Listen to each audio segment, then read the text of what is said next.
नमस्कार दोस्तों, आप सभी लोगों का एक बार फिर से आपके अपने चैनल पीसेस प्रयास पर स्वागत है। मैं उम्मीद करता हूं कि आप लोगों की पढ़ाई अच्छे तरीके से चल रही होगी। जैसा कि मैंने आपसे प्रॉमिस किया था कि एक ऐसा वीडियो आएगा जिसमें सभी इम्पोर्टेंट टॉपिक्स के बारे में बताए जाएंगे, हर सब्जेक्ट्स के। पहले मैंने सोचा था कि सबका अलग अलग वीडियो बना दूँ, फिर एक लोगों का कमेंट आया था कि एक साथ ही बना दीजिएगा, तो इसीलिए मैंने सारे सब्जेक्ट्स के जो भी इम्पोर्टेंट टॉपिक्स हो सकते हैं वो एक साथ कंबाइन कर दिए। इसको आप लोग ध्यान से देखिएगा। एक बार फिर भी मैं इसको वर्बली बोलने की कोशिश करता हूँ। सबसे पहले हम लोग देखें तो हिस्ट्री की, तो हिस्ट्री में जो प्रायोरिटी का सेक्शन रहता है वो सबसे ज़्यादा नंबर ऑफ क्वेश्चंस आप देखेंगे तो मॉडर्न के रहते हैं, फिर उसके बाद मेडिवल के, फिर रहते हैं एंशिएंट के। मॉडर्न में अगर हम लोग बात करें तो सबसे ज़्यादा टॉप प्रायोरिटी पे रहता है 1857 का रिवॉल्ट। इसमें बेसिकली वो कि कहाँ से रिवॉल्ट स्टार्ट हुआ और जो प्लेसेस पे हो रहा था वहाँ पे किसने लीड किया और उसको सप्रेस करने के लिए कौन सा ऑफिसर आया था, ठीक। और फिर आप लोग बात करते हैं गांधीयन मूवमेंट में, और मेनली जो गांधी जी की क्रोनोलॉजी है इवेंट्स की, वो खासकर आप देखेंगे कि कई सारे इवेंट्स हैं जो सेम ईयर में हुए, तो उसमें मंथ में भी आप लोगों को कंफ्यूज करता है। फिर उसके बाद बात करते हैं क्रोनोलॉजी में, तो वैसे पूरी हिस्ट्री की क्रोनोलॉजी ही इंपॉर्टेंट है। आपको एक मोटा मोटा अंदाज़ा रहना चाहिए एंशिएंट से लेकर के मॉडर्न तक कि कौन से ईयर में क्या चीज़ें हुई।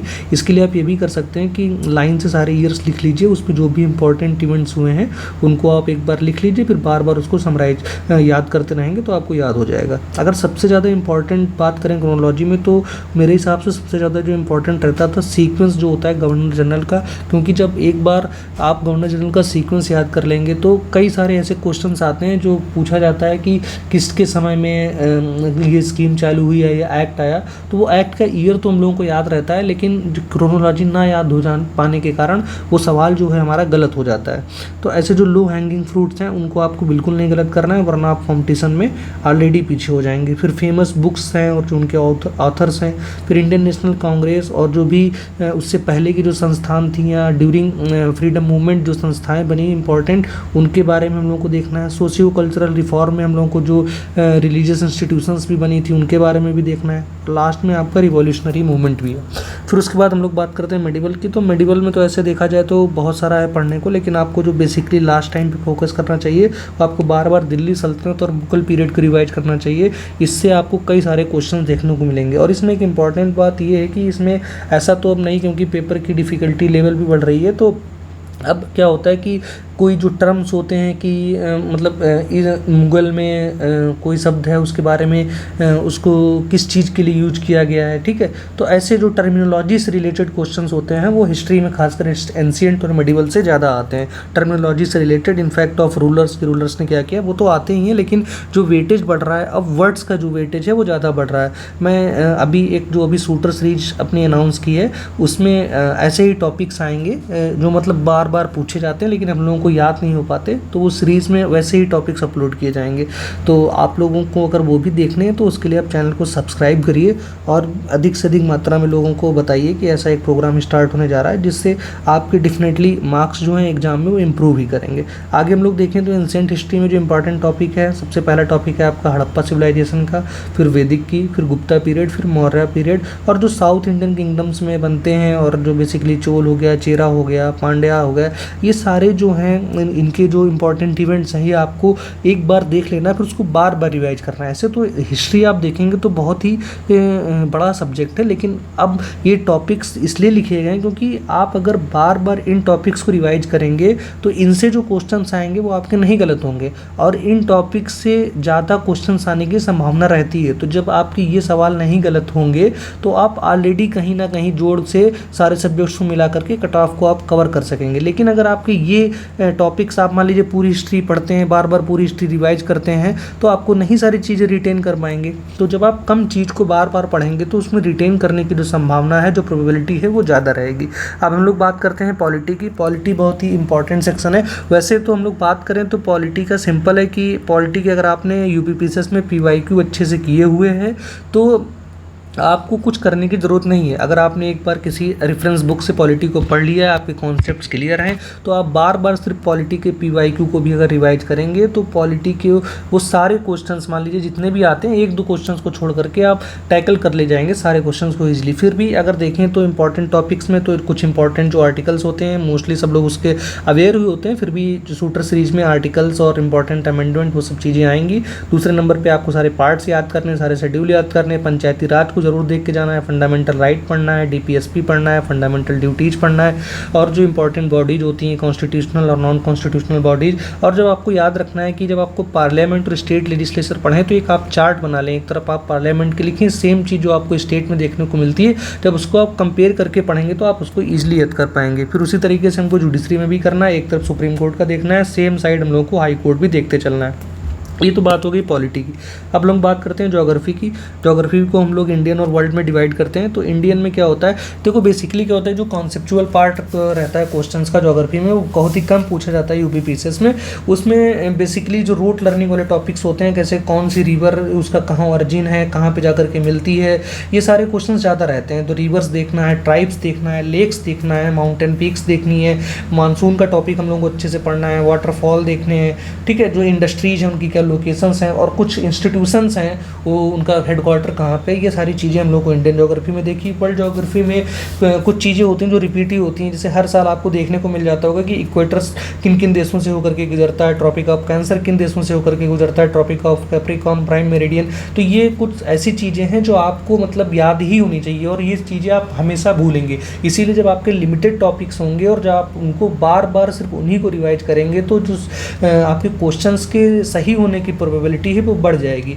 ठीक उसी तरीके से एक वर्ल्ड ज्योग्राफी का इंपॉर्टेंट टॉपिक विंड्स भी रहता है, ओशन करेंट्स रहती हैं, इंपॉर्टेंट ग्रासलैंड्स, फिर रिवर्स, और जो एग्रीकल्चर का टॉपिक रहता है। तो कुल मिला के अगर ज्योग्राफी को आप अच्छे से कर लेंगे, सिर्फ इन टॉपिक्स को, और अच्छे से आप इसको रिवाइज करेंगे तो आप इजीली एक अच्छा नंबर स्कोर कर पाएंगे। फिर हम लोग बात करते हैं इन्वायरमेंट की। तो इन्वायरमेंट में क्या होता है, pollution, ecosystem, national park, important wild life sanctuaries, biosphere reserve, Ramsar conventions, और जितने भी आपके मेजरली एसडीजी गोल्स हैं, और फॉरेस्ट रिपोर्ट यूपी की भी अपनी और इंडिया की भी।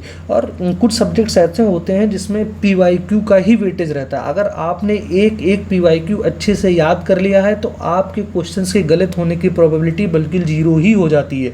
आपके वो सारे क्वेश्चन सही होंगे जो भी आयोग पूछेगा, क्योंकि उन सब्जेक्ट्स में अभी भी सिर्फ उन्हीं टॉपिक्स का रोल रहता है जो बार बार पहले पीछे पूछे जा चुके हैं, और वो आपको पीवाईक्यू में ईजिली सब कवर किया हुआ है। कोई भी अच्छी बुक से आप देख सकते हैं। तो अगर आप उसमें आपका इन्वायरमेंट भी एक वैसा सब्जेक्ट है। और दूसरे नंबर पे आपका पीवाईक्यू की बात करें तो एक तो आपने पॉलिटी देखा था, दूसरा इन्वायरमेंट हो गया, और तीसरा साइंस भी। साइंस के लिए भी आपको कुछ मास्टरी करने की ज़रूरत नहीं है। अगर आपने पीवाईक्यू साइंस का भी रट रखा है तो एक भी क्वेश्चन आपका गलत नहीं होने वाला है। फिर भी अगर आपको बुक्स से कुछ पढ़ते हैं, अगर कुछ रिवाइज करना है तो आपको बायो में देखना है डिजीज, विटामिन, और जो प्लांट की फिजियोलॉजी वाला टॉपिक है वो देखना है अच्छी तरीके से। केमिस्ट्री में एलिमेंट्स और हाइड्रोकार्बन का जो टॉप चैप्टर है वो पढ़ लेना है। फिजिक्स में आपको मेजरमेंट यूनिट्स हैं जो वो देखना है, इन्वेंशन है, किसने कौन सी डिस्कवरी की, किस साइंटिस्ट ने, लाइट का चैप्टर है, साउंड का चैप्टर है, और जो एनर्जी का चैप्टर है।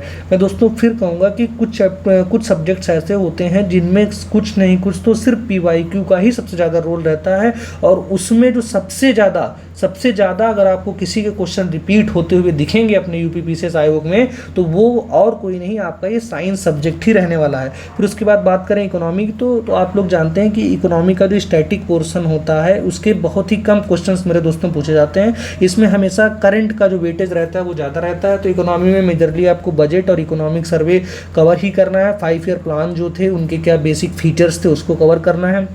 जो इंपॉर्टेंट स्कीम्स आई होती हैं वो कवर करना है, और पावर्टी और अनएम्प्लॉयमेंट का जो टॉपिक है वो आपको इजीली से अच्छे से कवर कर लेना है। एक बात हम लोग दोस्तों बता दें कि जो स्कीम्स का टॉपिक है इसमें आपको एक काम अलग से कर लेना है कि जब 2014 में बीजेपी सरकार बनी तो उसके बाद से जो भी स्कीम्स आई हैं आप जाना है गवर्नमेंट वेबसाइट आप ओपन करेंगे, उसमें आपको पूरा सीक्वेंस दिख जाएगा, वो लाइन से लिख लेना है। इससे क्या होगा दोस्तों कि जो क्रोनोलॉजी के क्वेश्चन आते हैं स्कीम की कि कौन सी स्कीम कब आई उसको लाइन से अरेंज करने के लिए 1-2 क्वेश्चन आ ही जाते हैं। तो अगर आपने 2014 के बाद से सारी स्कीम्स को सिर्फ लिख लिया, पहले की स्कीम को आप नहीं करेंगे, तो उसमें से 2-3 ऑप्शन आपके एलिमिनेट हो जाएंगे। तो अगर आप 2-3 ऑप्शन एलिमिनेट कर लेंगे, जब कोई एक स्कीम बचेगी तो उसको ईजिली आप मैच करा ले जाएंगे। अब हम लोग बात करते हैं अपने लास्ट सब्जेक्ट यूपी स्पेशल की। तो अपना यूपी पीसीएस आयोग एक ऐसा आयोग है जिसको अपनी स्टेट से बिल्कुल भी ज़्यादा लगाव नहीं है। वो स्टैटिक के नाम पे बहुत ही कम चीज़ें पूछता है और ऐसी क्वेश्चंस पूछता है जो आप इजीली कर सकते हैं। और अगर प्रीवियस ईयर क्वेश्चन में किन सब्जेक्ट्स का में प्रीवियस ईयर क्वेश्चंस का ज़्यादा रोल रहता है, तो उसमें से एक यूपी स्पेशल भी होता है जिसमें पीवाईक्यू अपना पूरा रोल प्ले करता है। ठीक है, तो अगर आप पीवाईक्यू को अच्छे से कर लेते हैं यूपी स्पेशल के, तो यूपी स्पेशल आपका पूरा हो जाएगा। बचा खुचा आपको करंट अफेयर्स यूपी स्पेशल का अलग से अच्छे से कर लेना है। फिर भी अगर इस समय देखा जाए तो सबसे इंपॉर्टेंट जो यूपी स्पेशल का टॉपिक है ओडीओपी का है, वन डिस्ट्रिक्ट वन प्रोडक्ट वाली जो स्कीम है, वो आप करंट अफेयर्स पे भी आपका इजीली कवर हो जाएगा। तो सबसे ज़्यादा मुझे इंपॉर्टेंट लगता है कि यूपी के जो डिस्ट्रिक्ट्स हैं वो किन से बाउंड्री शेयर करते हैं। ठीक है, ये वाला टॉपिक सबसे ज़्यादा रहता है। नेशनल पार्क कौन से हैं, वाइल्ड लाइफ सेंचुरी और आपकी रिवर्स, इंपॉर्टेंट डांस और सॉन्ग्स, ट्राइब्स और जो फेयर्स एंड फेस्टिवल्स, जो मेले और महोत्सव होते हैं, ये भी आपका बहुत ही इंपॉर्टेंट टॉपिक रहता है। तो दोस्तों ये तो बात हो गई कि किस सब्जेक्ट्स के कौन से इंपॉर्टेंट टॉपिक होंगे। अगर आप काउंट करेंगे तो लगभग 65 to 70 टॉपिक्स रहे होंगे।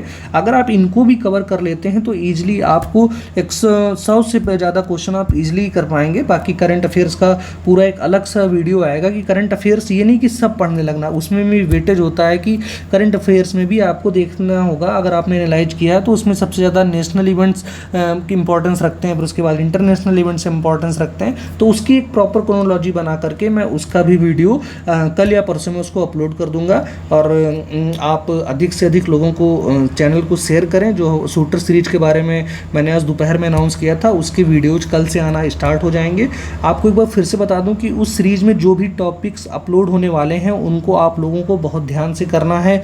अगर आप अपने शेड्यूल में उसको अपना लेंगे तो आप मतलब ये ऐसा कोई मतलब गारंटी तो नहीं है, लेकिन फिर भी मैं दोस्तों अपने अनुभव से कह सकता हूँ कि आपके जो मार्क्स हैं वो बहुत ही ज़्यादा बढ़ेंगे, क्योंकि उसमें वही टॉपिक्स कराए जाएंगे जो अक्सर एग्जाम में गलत होते हैं, क्योंकि उनको याद करना होता है, बार बार रिवाइज करना होता है। तो उन्हीं टॉपिक्स को सिंप्लीफाई करके आपको मैं यहाँ पर याद गिराऊंगा और वही सवाल आपके क्वेश्चन जो आते हैं एग्जाम में, उन सवालों को मुझे सही कराना है, ताकि ये जो सवाल आपके गलत हो रहे थे ये सही हो जाएं और आपके जो ऑलरेडी जो क्वेश्चन सही होते थे उस प्रकार के क्वेश्चन तो इस बार भी सही होंगे। दोनों को जब आप एवरेज निकालेंगे तो आप ईजिली अपनी कट ऑफ को इस क्वालिफाई कर रहे होंगे। तो दोस्तों लास्ट में बस इतना ही है कि आज का तो वीडियो यहीं पे मैं एंड करता हूँ।